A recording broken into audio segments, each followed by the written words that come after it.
Today my presentation is giving voice to the Indigenous boarding school experiences in the Midwest. The purpose of the study was to describe the experiences of Native American boarding school survivors who were victims and witnesses of abuse, with particular attention to the sustained impact of historical trauma. My research questions, I had two of them. These research questions were developed because I used Dr. Pat Lear's story theory. And so she looks at health challenges and ways survivors resolve those health challenges. So my questions came from that theory, if you will. How were the health challenges faced by the boarding school survivors? And then you look over time, so then we can look at intergenerational trauma. And over time, how did they resolve those challenges? So I will give you a little bit of a narrative on the mission school, boarding school era. In 1924, the boarding schools, the first 307 boarding schools were on reservations. But the parental influence proved to be unacceptable and too strong because, as you know, they were trying to assimilate American Indians, Indigenous people, into the dominant culture. Well, at night when they went home, they still had the parental influence. And that's when the federal government decided this isn't going to work and decided to move everybody off reservation schools primarily. And in 1876, Colonel Pratt, who had been in the military, offered a suggestion that he open up the first boarding school. So if you look at the boarding schools, you had they were essentially child labor camps, no parental influences, and the goal of assimilation. Well, you see the Pratt, I use this picture in my presentation, because if you look at this particular picture, and you look at all of the children in the picture, the one focus that I try and have the audience recognize is there one child that you see who is smiling. When you get your children and grandchildren's school pictures, don't you see happy faces? Everybody smiling? Well, it wasn't something to smile about because you took traditional Indians, Indigenous, away from all over the United States, and you took them away from their tribes, their cultural practices, and all of the things that they held dear to them, and put them in the boarding schools, and with very forcible, strict rules. There was mandatory attendance. We look in 1895, where 19 Hopi men were put in Alcatraz prison because they refused to give up their children to the boarding school system. And you even have it where they flew into reservations, would land, and grab and snatch children and take them from the parents.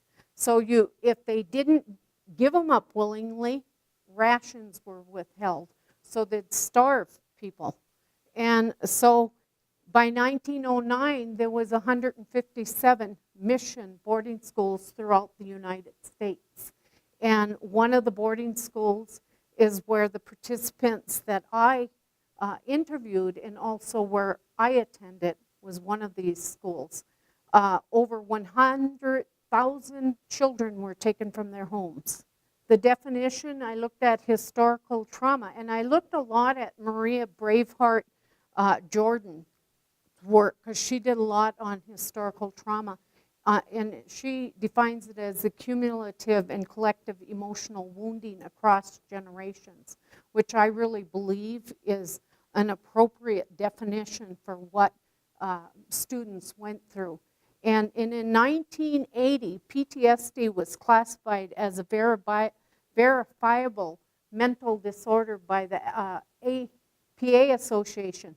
That came about not because of historical trauma with boarding schools. It came about because of soldiers who were returning from Vietnam.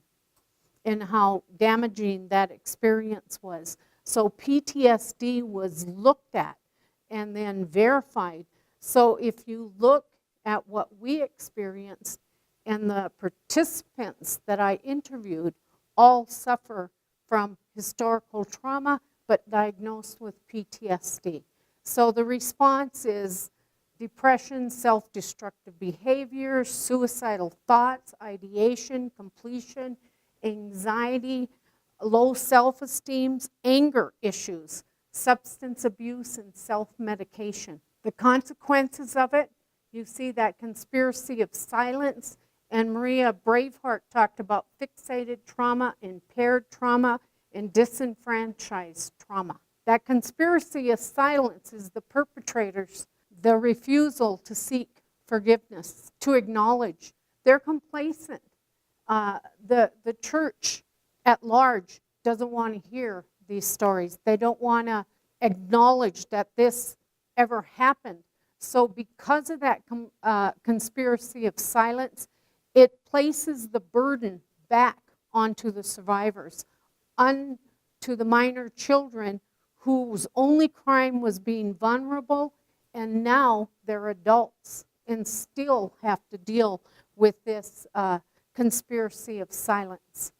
You have fixated trauma, the void created by the eradication of cultural support's been filled with devastating communal memories which bind people together.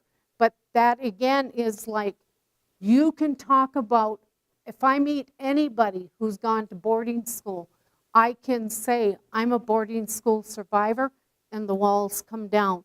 Just like the Vietnam vets, when they get together, you're insulated, if you will, and you have that communion. But outside of that, no, you may not have that support.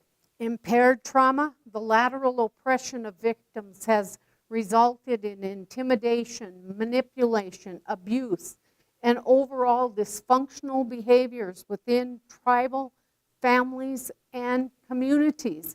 And I talk about this to tribal communities because I say unless we return and really face the consequences of boarding school, we forever are going to have this dysfunctional behavior.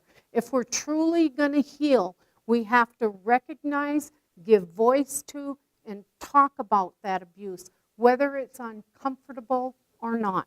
In disenfranchised grief, we're not validated by the dominant culture, thereby nullifying the grief process. When I think of this, sometimes I think of a woman who has miscarried a child. And maybe that support system says, well, it wasn't a baby, or a husband can't understand it and says, you know, get over it. You had the pregnancy, we'll move on. So it's not validated. And that's becoming better, but with historical trauma, not so much. So what I did for mine was a qualitative dissertation, descriptive, exploratory study. I interviewed 9 females. 6 were Chippewa or Anishinaabe, Michif, Algonquin, however they describe themselves in their tribe. You know, we look at it as Chippewa. And then 3 Lakota. For most people, look at that as in recognized Sioux. But these 3 women were from the Lakota Yankton tribe. And so I was very lucky, very, very fortunate to get their stories. And when I had gotten this and went back to my committee, there was so much that it took out of me to hear these stories. They wanted me to go back and get some of the male stories. And I said, at this point in my life, I cannot. This is the sample. I can't, because I'm also a part of it. So I said, at this time I can't, but that's where I will further my research, because I've been asked to go back. And what I ended up terming this all was symbiotic allegory. A symbiotic relationship, you already know, is that relationship between two people in which each person is dependent upon and receives reinforcement. But when symbiosis is combined with allegory, it moves the research to a higher level of spiritual binding. It's the genre of a narrative as you form responses to a linguistic condition of the culture. So I was trying to come to terms with what was this, because you know with qualitative research, they're going to tell you to stand back, stand in abeyance. It was nearly impossible to do that with this group. And I thought, what was this? And then I came to, okay, there was a symbiotic relationship, but it was more than that to me. So I kept thinking, what is it? What is it? And I went to bed one night, and I always say, my mother used to tell me, you always listen to your waking dreams and your night dreams. They're very important. And listen closely.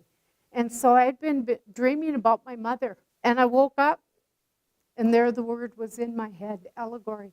And my mother couldn't read and write. So I knew it was from her. Knew it. So that's when I thought, that's what this is.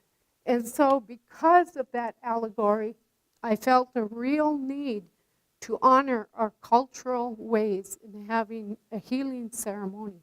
So at the beginning of each session, I asked forgiveness from our elders. That's what we do when we talk. We expect our elders to guide us. They give us the woke-suppy, they give us the wisdom they have in their stories in oral tradition. So I asked for that forgiveness first, and then I offered prayers to the four directions with earth, wind, and fire, and water. And I used that by burning sage. I had water, and we did some smudging, and then the smoke from the sage to carry that, because otherwise, you know, I'd have built a fire, but it was to represent that. And then some chanting. I have a voice. I will be heard. Mitakawa Oyasin. All my relatives help me in this. To create ease, I had coffee and tea, but no clock time, because you're not going to tell a native elder, get done in 45 minutes. You're not going to say, I've got 60 minutes here, get done. And it's not going to happen. At one home I went to, we started, I think, at 8:39 in the morning, and at noon we were still talking, and because I'd have to stop. That's another article that will come out of this. I'd have to stop the recorder because of the cultural wailing and what that was to them, to really be heard and not be judged. One participant, I was supposed to meet her somewhere. I went there, and a relative came out and said, oh, there's been a death, so she left and she went to this town like 30 miles away. You'll have to go there and find her, because she's at this wake. I said, well, okay, I know what that is. I'll go. So I drove 30 miles. I got there. Nope, she's not here, because they took and they're feeding over at this other place. And I said, well, we were supposed to meet. So by the time I got and offered to the family and spoke with the family and shared food with the family, at 8 o'clock that night, she said, well, now we can go talk. And I'm going like, really? So 1, 2 in the morning, we're still talking. She's still telling me about her experiences. But that was okay, because it was part of that healing. So the procedure, what I did is I developed the Dreamcatcher medicine wheel. And what I looked at is the 4 directions and what we think in the planes, what the gifts from the 4 directions. And then with the webbing from the Dreamcatcher superimposed on it, as I did the inductive data collection, all those bad things were caught on the webbing. And the good things of how they survived the challenges, how they resolved those health challenges, we placed on the medicine wheel. So I was able to get really a lot of information simply because I had this and I'd place it in front of them. And I'd say, they already knew what it was. So I'd say, can you place on the dream catcher or medicine wheel the first thing that comes to your mind when you think of boarding school? So, of course, you do all of the methodology, the consent, the demographics, all of that, content analysis, inductive approach after interviewing using the 4 directions to identify health challenges, all the transcripts I cut and snipped and put into categories. After they either wrote on the medicine wheel, I looked at every one's and what they wrote and put it on one large one, but anything that wasn't, I snipped them all and I taped them to where I thought they went either as a health challenge or how they resolved in what they did. And the categories that emerged from them for the first question about boarding school was the breaking of the spirit and silencing of the spirit. And I had both of those, but they are intertwined, so I couldn't totally separate them. So in the second research question, how did they resolve them, became survival of the spirit. So I started looking at everything within that, those categories, and I was able to then get all of their comments. The first thing, the breaking of the spirit, the traveling to the boarding school, the barracks, the dorms, the delousing procedures that were used, the indoctrination of us, the concentration camp-like experiences, the work experiences, the bedwetting, the beatings, the separation from family and natural supports. So traveling to the boarding school, Mom and Dad would drive us up to this intersection, we'd all get out of the car and they'd leave. I'd have no idea where we were. And they were loaded onto a bus. I know it was miles and miles away, 500 miles for some. I mean, we rode the bus. It was so long and so scary. And this participant said she was 5 years old when she was put on the bus. And so they went all that way without food or water, just drove to get to the school. And there were times when Mother and Dad took us to the boarding school and would sit on top of each other to get there. It was 300 miles away for us. But with this particular participant, she said that they, I think, loaded probably 7, 8 children into that car. No air conditioning, no nothing, just drove that 300 miles, dropped off the children, and left. You know, so often when you'd get to the boarding school, there was this space between the building that would be a large cement slab, and that's where buses, because sometimes they'd bus children in from the reservations, where the buses would come and anybody who had a car would come and park in that large area, and the parents would just leave.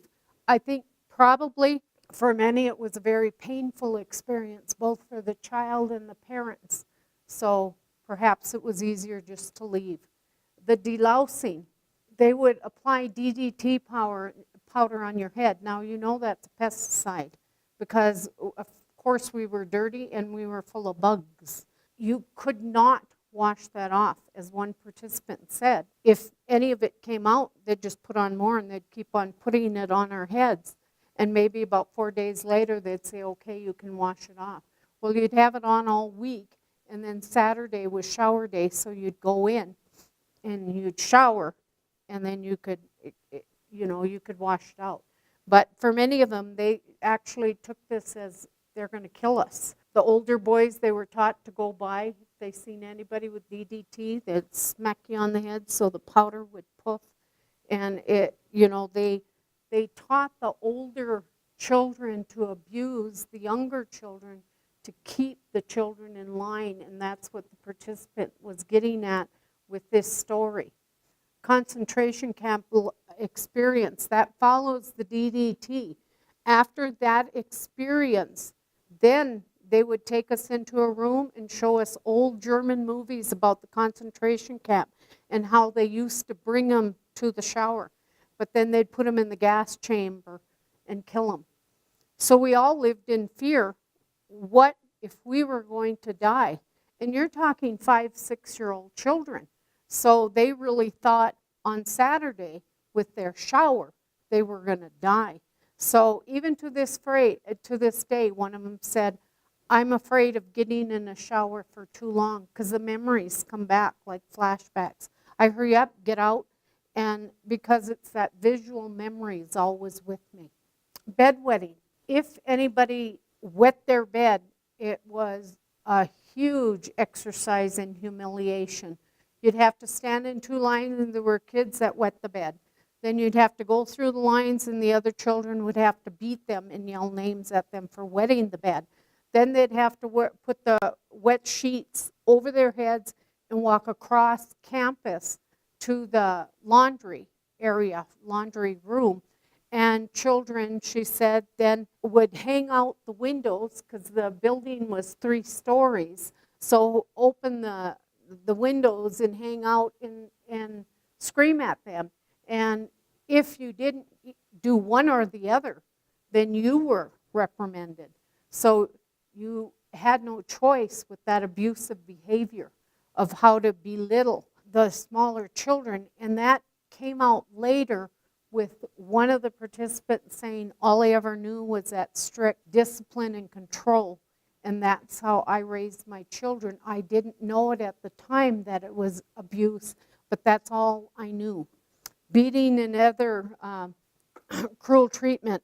The boys, I remember this, we were brought into this room because this little boy had ran away and they caught him. And then when they brought him back, they lined us up and made us watch while the priest beat him with a leather strap. He had a long ponytail and they just cut it off. He cried and cried. So that the hair being so important and why the hair was important, they weren't going to allow any like that. And this particular young man, the participant said he was a traditional dancer. And so his hair was very important to him. And it just didn't matter. They just cut it off. But the beating with the leather straps was, you know, in the barbershops, the large, thick razor straps. You see it sometimes in the movie. They pull it and that's the kind of strap.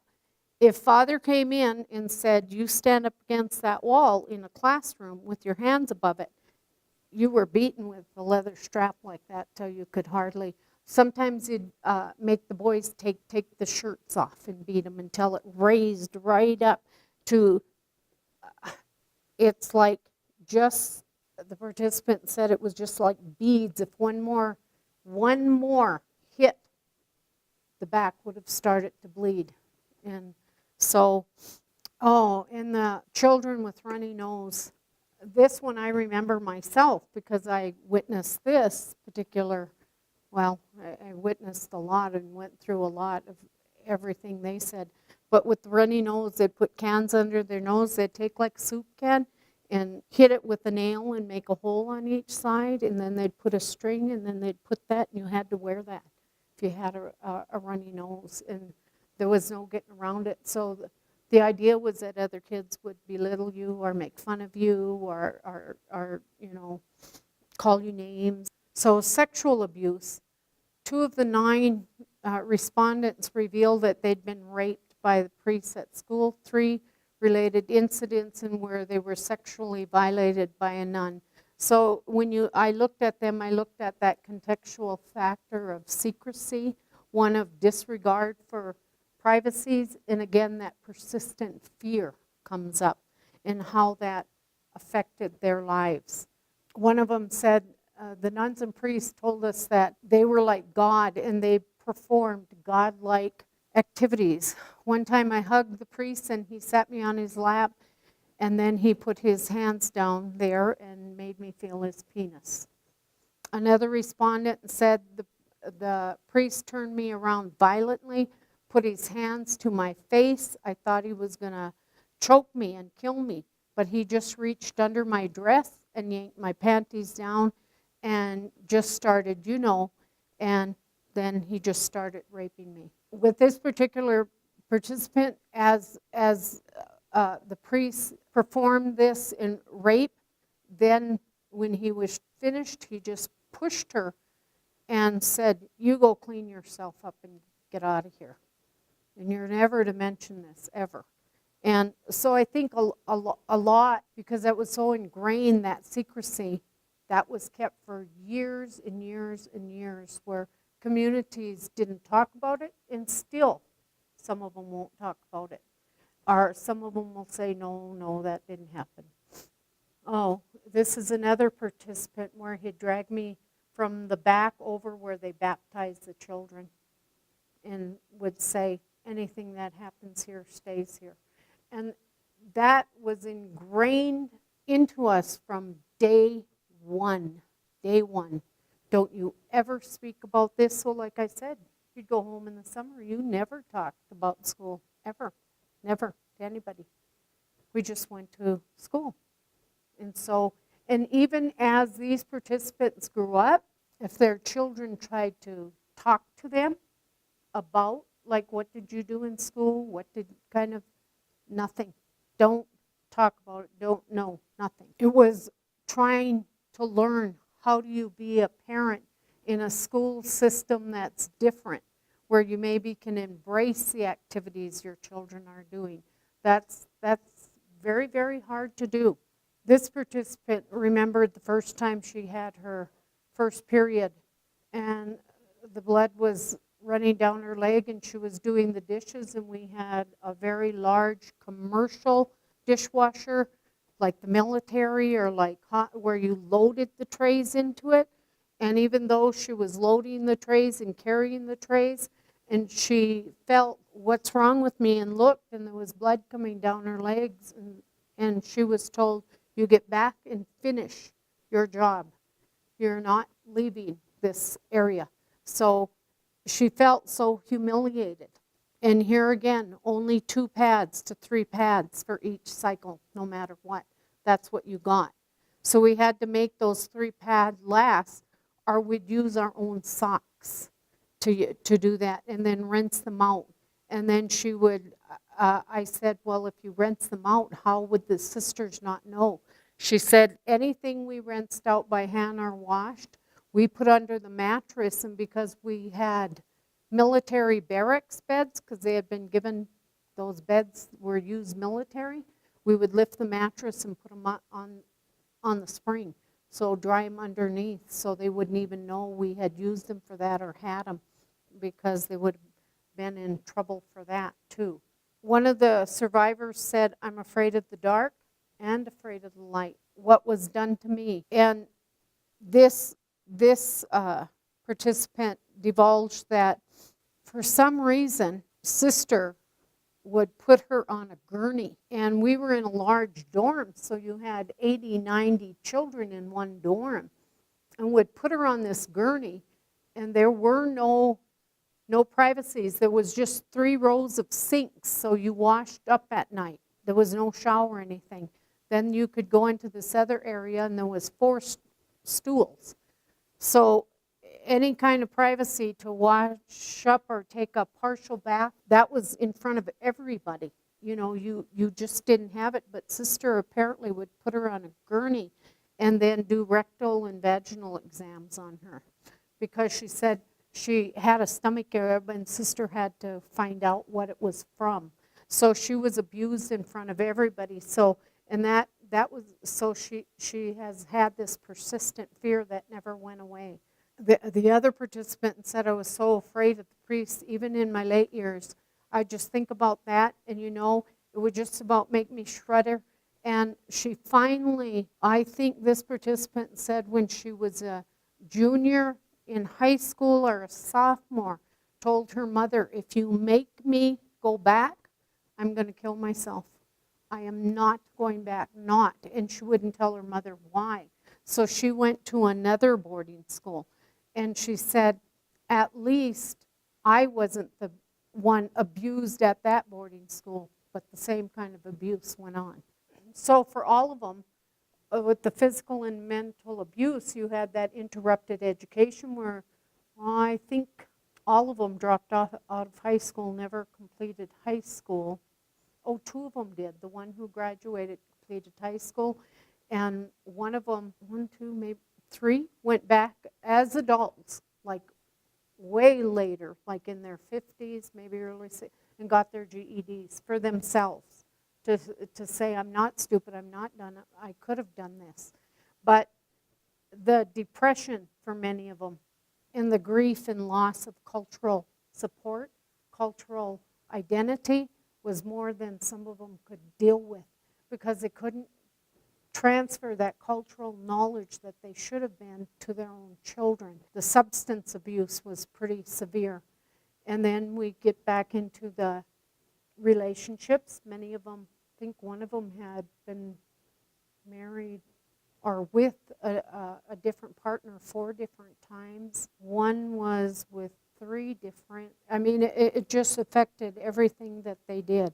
See, here one went and got the GED at 58 years old. I didn't finish high school. I took my GED. I was 55.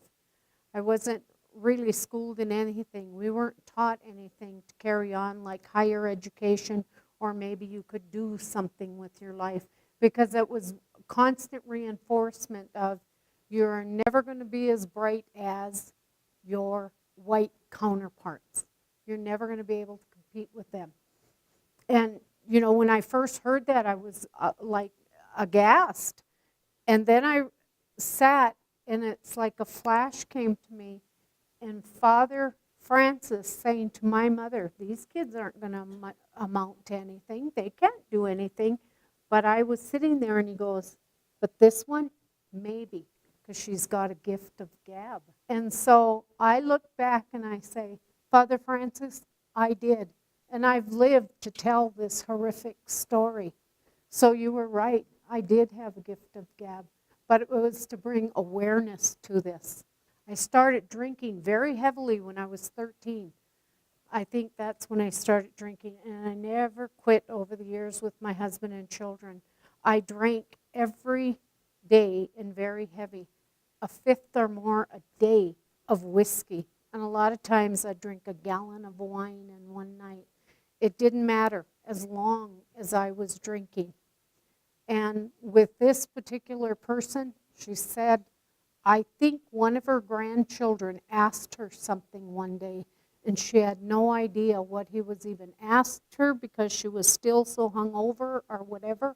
And she looked at her grandchild and said, I'm doing the same thing that happened at boarding school, because there was really a lot of drinking at the boarding schools too. They told of many instances of the drinking and the different things that went on when they had parties where the girls had to go to. She said, I looked at my grandson and thought, oh my God, my children's life, how many things I missed, and now I'm going to do the same thing with my grandchildren. And she said it was just like that, cold turkey. She said I didn't care what it took. I was just not going to drink anymore. So a lot of them did drug. I did alcohol. I was promiscuous. I had no hope and no faith. There was the life that you don't want anybody to be in. So survival and was saying nothing. That actually, although it was detrimental, saying nothing also helped you to survive the experience. We watched out for each other. They developed a system of survival, securing sacred bonds of caring among themselves, which persist to this day. Verbal and nonverbal strategies were developed to outsmart, should say, the nuns and the priests.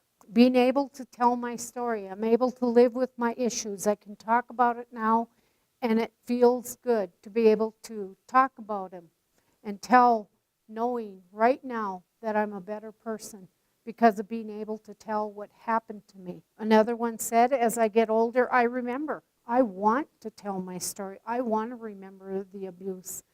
It's just so hard to talk about it even now, but it makes me grow stronger. It makes me feel better about myself. But all of the years with this heartache and abuse, it definitely takes its toll.